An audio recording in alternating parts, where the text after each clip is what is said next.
Morning Business, le débat.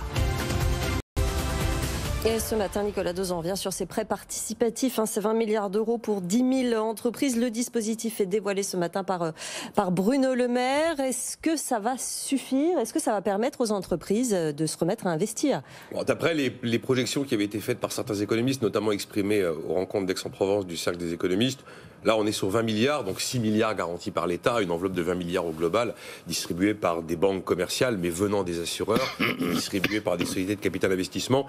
Les perspectives qui avaient été évoquées, et notamment par quelqu'un de la Banque de France dont le nom m'échappe, c'était qu'on allait plus vers un besoin de 45 à 50 milliards d'euros. Sauf que c'est très ciblé sur 10 000 entreprises, comme le dit Sandra. Alors, effectivement, ciblé sur 10 000 entreprises, on est probablement sur des montants raisonnables.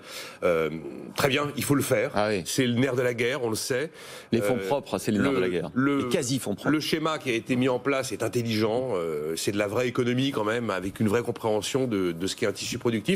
Mais ça ne peut pas nous exonérer de nous demander où sont les problèmes fondamentaux qui nous conduisent à avoir ces problèmes de fonds propres qui là sont hyper aigus à cause de la crise sanitaire, mais qui sont hyper récurrents.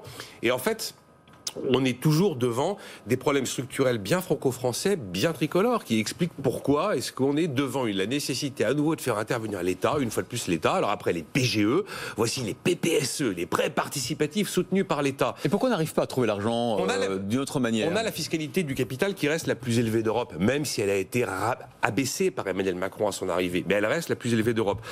Pour financer nos entreprises, on pratique en France une sorte de capitalisme sans capital. Ouais. Quand vous faites du capitalisme sans capital, vous n'avez qu'un système bancaire derrière qui peut répondre éventuellement aux besoins des entreprises. Le système bancaire ne pourra pas répondre à l'ensemble des besoins des entreprises. En fait, la France est complètement à contre-courant des autres pays qui lui ressemblent et qui vieillissent. Je pense au Canada, je pense à la Suisse, je pense au Japon. Dans ces pays, qu'est-ce que vous faites? Les fonds de pension. Vous avez des gens qui... vous placez votre dette, si vous voulez, oui. Et avec l'argent de cette dette, vous allez investir dans les entreprises dans le monde entier, et avec les dividendes de ces investissements dans des entreprises dans le monde entier, vous payez vos retraites.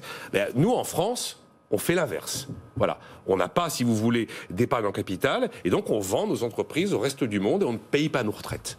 C'est un choix, une sorte de choix politique collectif qui remonte à il y a plus de 20 ans.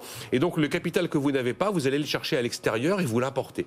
Eh bien, on est devant un problème structurel, structurel au-delà de la question Covid, un problème structurel de financement des entreprises. C'est comme ça qu'on se retrouve avec des entreprises qui sont, on va dire entre guillemets, à la merci d'eux, et on n'a pas le contrôle de nos entreprises parce qu'on n'a pas voulu.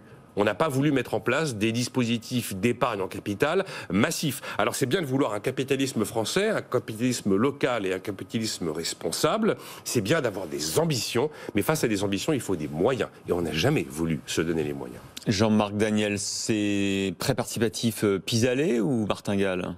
Ah non, c'est un pis-aller.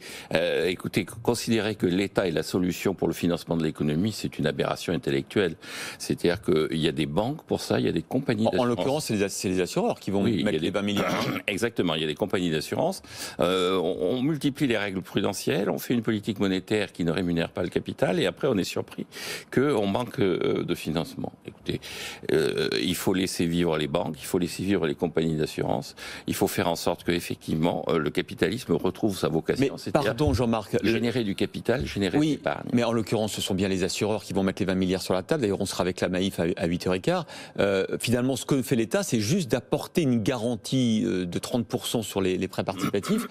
Au fond, pourquoi est-ce que les assureurs ne le feraient pas sans l'État, à la limite les assureurs, ils sont pris dans les règles de solvency qui se multiplient et qui leur multiplient les contraintes. Et en outre, on est dans un système, je rappelle quand même que à la fin des fins, il y a égalité entre l'épargne et l'investissement. Et au 19e siècle, cette égalité entre l'épargne et l'investissement, elle avait comme premier élément l'épargne, et ensuite ça finançait l'investissement. On est dans une phase maintenant où c'est le crédit normalement qui finance les entreprises, et ce crédit va déboucher progressivement sur l'émergence d'épargne.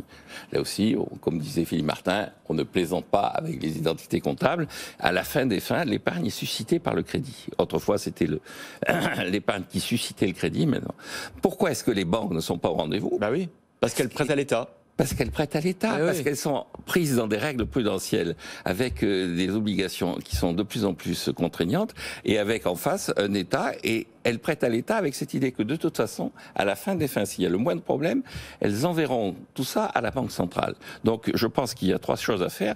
Retrouver une politique monétaire qui soit une politique monétaire au service de l'économie et pas au service de l'État. Faire en sorte que les banques puissent travailler, c'est-à-dire revoir les règles prudentielles, et se rappeler que le financement à très long terme de l'économie repose sur les compagnies d'assurance, c'est-à-dire arrêter d'empêcher les compagnies d'assurance d'être des compagnies d'assurance.